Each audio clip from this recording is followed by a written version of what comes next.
तो मेरे को तैयारी में करना है तो क्या करना चाहिए अभी शुरू। बच्चों, मैं पहले भी आपसे कह चुका हूं कि अगर आप कुछ नहीं कर रहे हैं तब तो जो मैं बता रहा हूं वैसा करिए कि और कोई और एग्जाम आपके पास नहीं है, सिर्फ और सिर्फ यही टारगेट है। बेटा, कभी भी ऐसे एग्जाम को टारगेट मत बनाओ, चाहे वो कितना भी क्लियर हो कि तब आएगी वैकेंसी, तब आएगी। कभी भी उस एग्जाम को टारगेट करके पढ़ाई मत करो जिसकी वैकेंसी आपके पास ना हो। इस बात को हमेशा याद रखना, क्योंकि वैकेंसी अपने हाथ में नहीं है, वैकेंसी दूसरे के हाथ की चीज है। तो हम उस चीज को टारगेट क्यों बनाएं जो अभी हमारे सामने है ही नहीं, क्योंकि वैकेंसी वो होती है जो बिल्कुल जिसका फॉर्म आपका फिल हो गया हो। हालांकि एसएससी की जैसे दिल्ली पुलिस की बात करें, वो बिल्कुल कैलेंडर में फिक्स है, वो आरटीआई के जवाब में फिक्स है, वहां भरोसा कर सकते हो।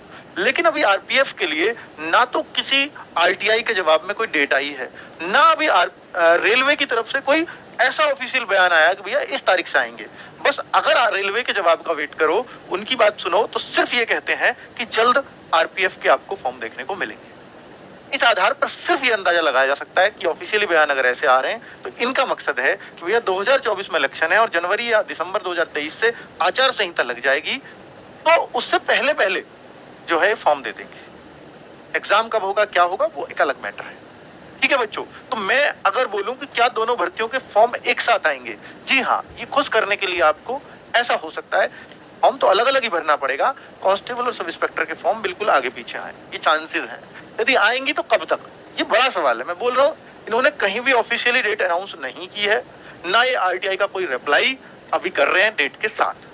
तो आरटीआई का रिप्लाई कर भी नहीं सकते जब तक ऑफिशियल अनाउंस ना हो जाए, मेरे ख्याल से तो। ठीक है बच्चों, क्योंकि डेट अभी इनको खुद ही नहीं पता कि हमें किस डेट को ऊपर से आदेश आएगा मिनिस्टर साहब का, तब दे देने हैं।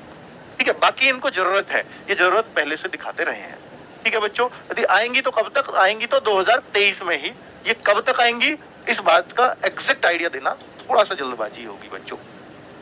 कुछ बच्चे एसएससी जीडी के फाइनल कट ऑफ वाले जो गूगल फॉर्म भरवा लिया आपने, उसके बारे में नहीं बता रहे, तो मैं उसकी वीडियो सैटरडे में लेकर के आऊंगा बच्चों। उस डेटा पे मैं काम कर रहा हूँ, ठीक है, क्योंकि उस पर मेरे को भी ऑफिस जाना पड़ता है मंडे टू फ्राइडे, तो उतना टाइम नहीं मिल पा रहा कि मैं आपके लिए वो वीडियो बना सकूँ। उसमें थोड़ा सा टाइम मेरे को चाहिए, तो शनिवार तक प्लीज वेट कर लीजिए।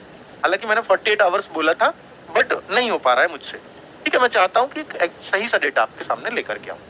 आगे देखिए बच्चों, आरपीएफ की तैयारी के लिए हमें फिलहाल क्या करना चाहिए, ये बड़ा सवाल है। कि देखिए, मैं आपसे बोल रहा हूँ, आप चाहे एसएससी की तैयारी कर रहे हैं, सीजीएल, सीएचएसएल, फिर तो आप कुछ मत करिए, उसी तैयारी में लगे रहिए। क्योंकि मैं ये मानता हूं कि आरपीएफ में कांस्टेबल निकाले या सब इंस्पेक्टर निकाले, निकालेगा वही बच्चा जो किसी ना किसी तैयारी में लगा हुआ होगा। क्योंकि आप किसी की भी तैयारी में लग रहे हैं, मैथ, रीजनिंग, जीएस, 3 सब्जेक्ट जरूर पढ़ रहे होंगे, और वही 3 इसमें आते हैं, इसके अलावा कुछ नहीं आता। सिर्फ मैथ, रीजनिंग, जीएस ही आते हैं, बस लगे रहना है। अब आप कुछ नहीं कर रहे हैं, सर मेरा कोई और एग्जाम नहीं है, तो फिर आप इसकी तैयारी कैसे करें, उसके लिए मैं आपको बता रहा हूं, अगर आपका सिर्फ टारगेट आरपीएफ है तो।